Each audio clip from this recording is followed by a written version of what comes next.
لینا ہو. تو افراد مطلب اس ایک احرام سے ہوگا. اور افراد میں یہ کہ قربانی مستحب ہے، قربانی واجب نہیں ہے. حج کی قربانی تمتع پر واجب ہے، اور قران پر دو ہے نا قربانیاں، قارن پر نہیں ایک ہی قربانی ہے. اچھا قربانی قارن پر بھی قربانی ایک ہی واجب ہے. جی، یعنی وہ دم شکرانہ ایک ہی ہے.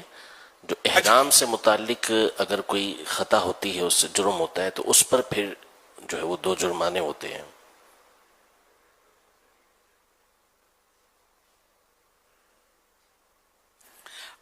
اب دیکھیے کہ یہ مسائل اس کے کتنے باریک ہیں کہ میں مطلب میں بہت تجربہ کار آدمی ہوں الحمدللہ ان مسائل میں، لیکن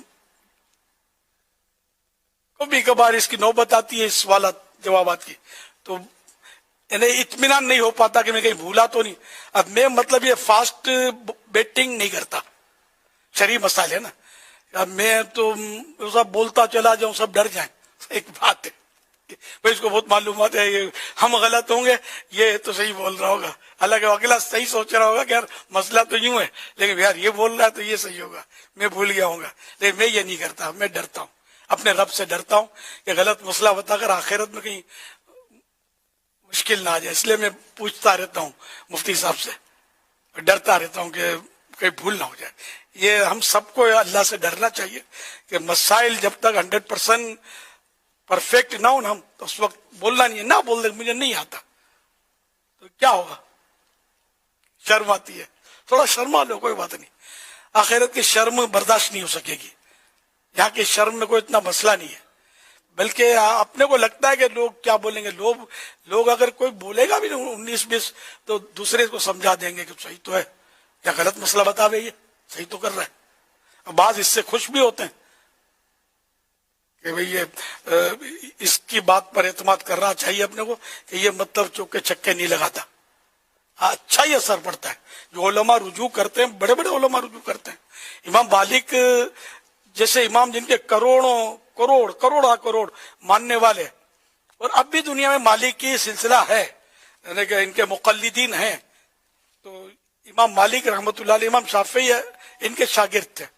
امام شافعی رحمۃ اللہ علیہ فرماتے کہ میں نے ان کو جن دنوں میں دیکھا ان کو، تو ان دنوں ان کی خدمت میں 48 سوالات کیے گئے، 48، صرف 16 کے انہوں نے جواب دیے، اور 32 میں فرمایا کہ مجھے معلوم نہیں ہے. اور اتنے بڑے امام یوں بول دے کہ مجھے معلوم نہیں ہے، لا ادری میں نہیں جانتا، یہ آدھا علم ہے. ہمارے اکابرین، ہمارے بزرگان دین اتنے محتاط تھے. امام ابو حنیفہ رحمۃ اللہ علیہ اتنے عقل مند تھے اور اتنے زبردست عالم دین تھے. اس کے باوجود جب کوئی آپ سے سوال کرتا نا، مسئلہ دریافت کرتا، تو فوراً جواب نہیں دیتے تھے، سوچتے تھے، سوچنے کے بعد جواب ارشاد فرماتے تھے. امام شافعی رحمۃ اللہ علیہ کو تو اپنا ہی انداز تھا، کوئی سوال کرتا تو غور فرماتے کہ اس میں سے جواب دوں گا تو ثواب ملے گا کہ یہ فضول سوال ہے.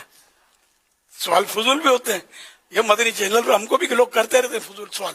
میں کبھی کبھی بولتا بھی ہوں کہ یار یہ شاید تفریح لے رہے کہ دیکھو مولانا کیا بولتا ہے، سوشل میڈیا کا سوال لگتا ہے. تو اس طرح مطلب یہ کہ فضول سوال ہوتا تو یہ سمجھتے بھی تھے کہ فضول کس کو بولتے ہیں.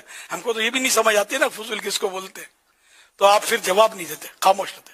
ثواب ملے گا، فضول نہیں ہے تو ثواب ملے گا نا، ثواب ملے گا اس کے جواب دینے میں. تو امام شافعی یہ سوچ کر کہ ثواب ملے گا تو جواب دیتے تھے، ورنہ چپ رہتے تھے. کیسے تو ویسے ان کی آج ان کے نام روشن نہیں ہے. بڑے بڑے بادشاہوں کو لوگوں نے بلا دیا، ان کے نام لیوا آج بھی کروڑوں نام لیوا دنیا میں موجود ہیں جو ان کے ساتھ رحمت اللہ علیہ کہتے ہیں. رحمت اللہ علیہ یہ دعا ہے، ہاں کہ اللہ کی ان پر رحمت ہو. اتنی بڑی مطلب شان ہے. ہم بڑے سے بڑے بادشاہ کا نام لیں گے، رحمت اللہ علیہ نہیں بولتے ان کے ساتھ، دعا نہیں دیتے، خالی تذکرہ ہو جاتا ہے. ان کے لیے رحمت اللہ علیہ بولتے ہیں، یہ دعا. صحابی کا نام لیتے ہیں رضی اللہ عنہ، یہ دعا ہے کہ اللہ ان سے راضی ہو. کتنی بڑی پیاری دعا ہے الحمدللہ. صلو علی الحبیب صلی اللہ علی محمد.